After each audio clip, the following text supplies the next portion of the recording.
Kaixo, egunon guztioi. Gaur Euskaltel enpresari buruz hitz egingo dugu eta ariketa moduan edo planteatuko dut gaia, aurkeztuko dut gaia. Imaginatu dezagun, daukagula enpresa bat ateratzen dela A puntutik eta heltzen dela B puntura. A puntutik abiatzen denean, enpresa publikoa edo semipublikoa da, sozialki ongi ikusia, ongi baloratua, errentagarria, enpleguarekin eta herriarekin konprometitua, lagungarria esparru teknologikoaren garapenean, enpresa bat agian perfektua ez dana, baina exigentzia parametro altuak betetzen dituena. B puntura heltzen denean, 2 urte beranduago, daukagu enpresa bat burtsan kotizatuta, privatizatua, eskandaluetan murgilduta, lan harreman kaskarrekin eta bere izena kolokan daukana. Zer gertatu da 2 urte hauetan? Intentaremos responder brevemente a esta pregunta, que no es una pregunta retórica, sino que es una pregunta que esta sociedad se tiene que formular. ¿Qué ha pasado con Euskaltel? Seré breve, lógicamente, y trataré de ir rápido porque es una cuestión bastante densa. En agosto, por empezar por algún punto, en agosto de 2012 esta Cámara se reúne en sesión extraordinaria, reúne a su Comisión de Hacienda y Presupuestos en agosto, en pleno agosto, para autorizar, con el voto en contra, eso sí, de EA y Aralar, y el voto favorable del resto de grupos, la venta de la red de fibra óptica o de parte de esa red y de las acciones de Euskaltel, propiedad del Gobierno vasco, a compradores interesados en los mismos. Unos meses más tarde se materializa esta venta de acciones, así como de las acciones en poder del Grupo Mondragón y Endesa y de parte del paquete en poder de Kutxabank y Iberdrola.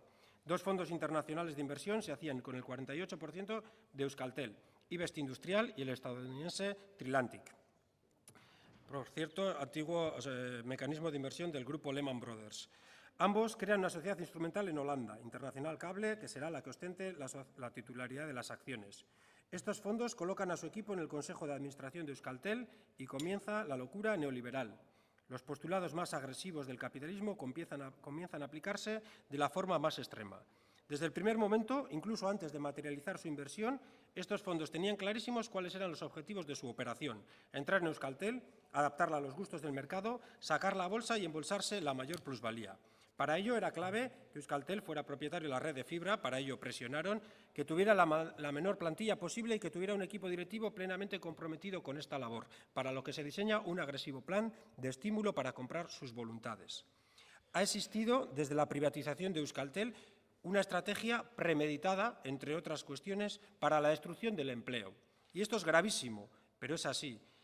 Se ha destruido empleo de forma premeditada, no porque hubiera pérdidas o porque el funcionamiento de la empresa lo hiciera imprescindible, sino porque los gestores de la misma querían adelgazar la plantilla para engordar el precio de salida a bolsa y embolsarse los sustanciosos bonus que quizás deberíamos llamar botín. Se ha destruido empleo de forma premeditada porque al mercado les gustan las empresas aligeradas de esa molesta carga que se llaman o que ellos llaman trabajadores. Este es el sistema enfermizo que algunos defienden como único posible. Esta destrucción de empleo se ha producido a través de un plan de bajas incentivadas, de jubilaciones anticipadas, de no reposición de jubilaciones y de externalización de servicios que ha llevado a la plantilla de 552 trabajadores a aproximadamente 300 trabajadores y trabajadoras. Egia da, 180 lanpostu, kanpora, externalizatuak izan direla, erabaki honen aurrean helegite badago aurkeztuta tribunaletan, baina ez dira desagertu lanpostu horiek, baina kanporatuak izan dira, externalizatuak izan dira, eta beste lan baldintza ezberdinetan eta kaskarragoetan jarraitzen dute bere lana garatzen. Euskaltel era una empresa rentable mientras esto estaba sucediendo. Incluso en el periodo de crisis, entre el 2008 y 2014, el beneficio acumulado de la compañía ha sido de 230 millones. El coste de la plantilla, incluso cuando era de 550 personas, era de tan solo 34 millones. Es decir, aquí no había un problema que estuviera comprometida la viabilidad, ni siquiera la rentabilidad de la plantilla o de la empresa por una plantilla sobredimensionada. Aquí hay una voluntad expresa de reducir empleo. De forma despiadada e inmoral se ha trabajado en Euskaltel para destruir empleo y empeorar la calidad del que quedaba. Es significativo, además, la congelación salarial de la plantilla mientras se subían los salarios de la alta dirección. Pero las externalizaciones, además, que no son una destrucción pura de empleo, pero sí llevan a una pérdida de calidad en ese empleo externalizado, afectan además a partes sustanciales de lo que es una empresa tecnológica. Ez dira kanporatu, ez dira externalizatu zerbitzu lagungarriak edo kualifikazio bajukoak.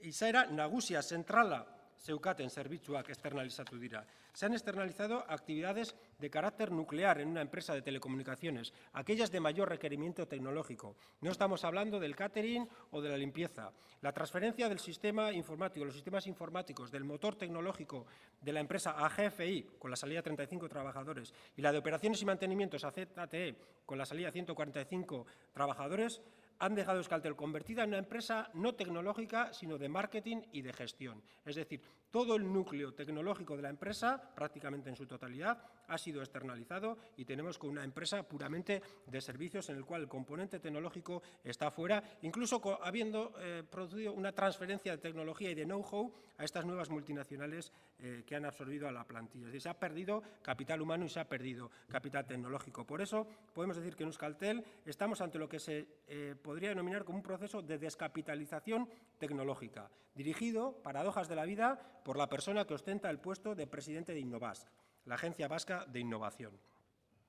Igualmente se ha presionado a las subcontratas y a la red de distribución y tiendas para ajustar los márgenes, provocando serios problemas de viabilidad, tal y como hoy mismo hemos visto denunciado en la prensa. Igualmente y siempre en áreas de la rentabilidad cortoplacista se han sustituido empresas del país por contratas extranjeras. Cuando la fruta estaba madura, los dueños han decidido venderla y hacer caja. Los fondos de inversión compraron 60 millones de acciones a 3 euros y ahora los van a vender a 12. La plusvalía de esta operación es de 540 millones, a los que hay que añadir el dividendo extraordinario, del que luego hablaremos, de 100 millones y los dividendos ordinarios percibidos durante estos 2 años. Calculamos que los beneficios netos obtenidos en 2 años por los fondos Trilantic e Investindustrial superan los 650 millones de euros. 650 millones de euros de beneficio en 2 años, en una estimación prudente porque puede ser algo más. Estos fondos no han sido socios industriales, no han aportado nada, ni producto, ni tecnología, ni mercados, ni sinergias, ni know-how, solo capital e imposiciones, como la simbólica pero dolorosa disolución del equipo ciclista. La única aportación tecnológica de los fondos integrados en Internacional Cable es lo que un periodista, no sé si de modo irónico o no, ha denominado tecnología de incentivación del equipo directivo.